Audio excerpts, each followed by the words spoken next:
31वां अध्याय। गोपिका गीत। गोपियां विरहवश में गाने लगी, प्यारे तुम्हारे जन्म के कारण वैकुंठ आदि लोकों से भी व्रज की महिमा बढ़ गई है।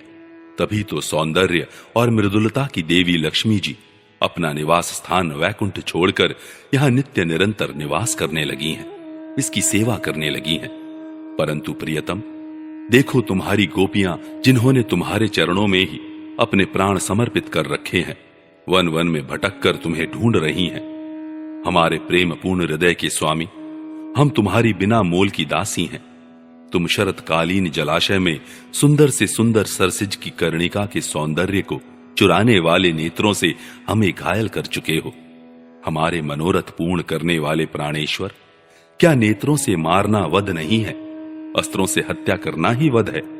पुरुष शिरोमणे, यमुना जी के विषैले जल से होने वाली मृत्यु अजगर के रूप में खाने वाले अघासुर, इंद्र की वर्षा, आंधी, बिजली, दावानल, वृषभासुर और व्योमासुर आदि से एवं भिन्न भिन्न अवसरों पर सब प्रकार के भयों से तुमने बार बार हम लोगों की रक्षा की है।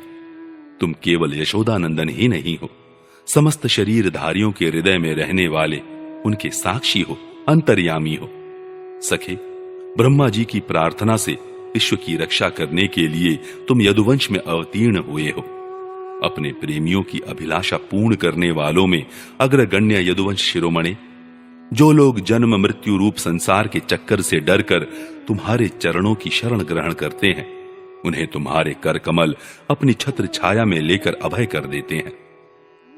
हमारे प्रियतम, सबकी लालसा अभिलाषाओं को पूर्ण करने वाला वही कर कमल जिससे तुमने लक्ष्मी जी का हाथ पकड़ा है, हमारे सिर पर रख दो।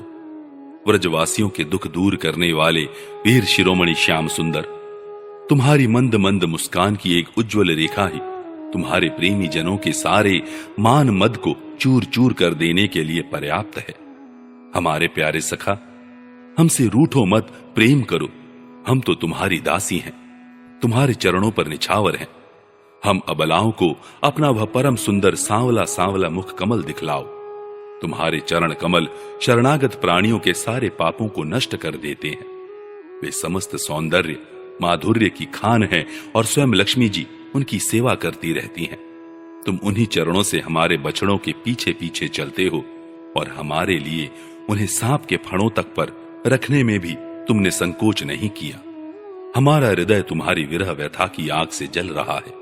तुम्हारी मिलन की आकांक्षा हमें सता रही है। तुम अपने वे ही चरण हमारे वक्ष स्थल पर रखकर हमारे हृदय की ज्वाला को शांत कर दो। कमल नयन, तुम्हारी वाणी कितनी मधुर है। उसका एक एक पद, एक एक शब्द, एक एक अक्षर मधुराति मधुर है। बड़े बड़े विद्वान उसमें रम जाते हैं, उस पर अपना सर्वस्व निछावर कर देते हैं। तुम्हारी उसी वाणी का रसास्वादन करके तुम्हारी आज्ञाकारिणी दासी गोपियां मोहित हो रही हैं। दानवीर, अब तुम अपना दिव्य अमृत से भी मधुर अधर रस पिलाकर हमें जीवन दान दो, छका दो। प्रभु, तुम्हारी लीला कथा भी अमृत स्वरूप है। विरह से सताए हुए लोगों के लिए तो वह जीवन सर्वस्व ही है। बड़े बड़े ज्ञानी महात्माओं, भक्त कवियों ने उसका गान किया है। वह सारे पाप ताप तो मिटाती ही है, साथ ही श्रवण मात्र से परम मंगल, परम कल्याण का दान भी करती है। वह परम सुंदर, परम मधुर और बहुत विस्तृत भी है। जो तुम्हारी उस लीला कथा का गान करते हैं, वास्तव में भूलोक में वे ही सबसे बड़े दाता हैं।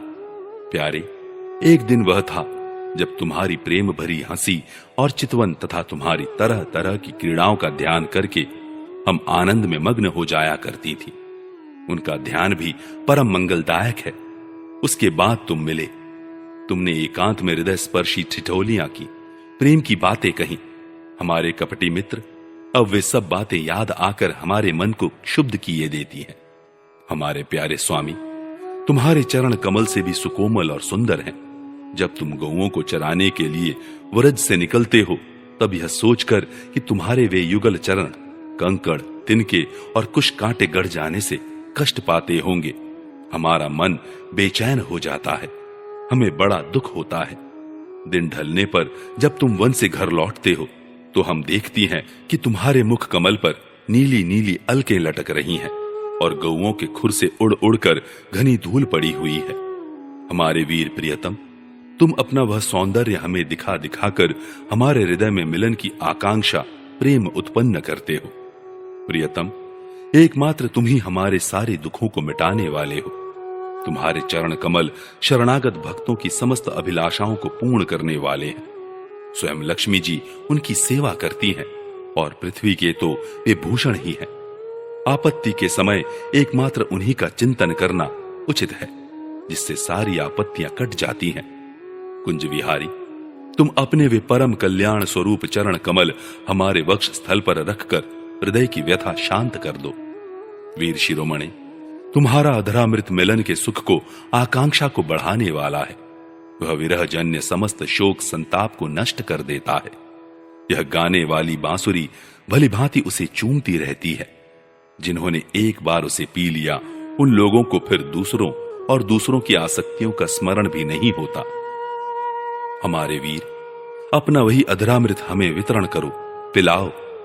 प्यारे, दिन के समय जब तुम वन में विहार करने के लिए चले जाते हो, तब तुम्हें देखे बिना हमारे लिए एक एक क्षण युग के समान हो जाता है।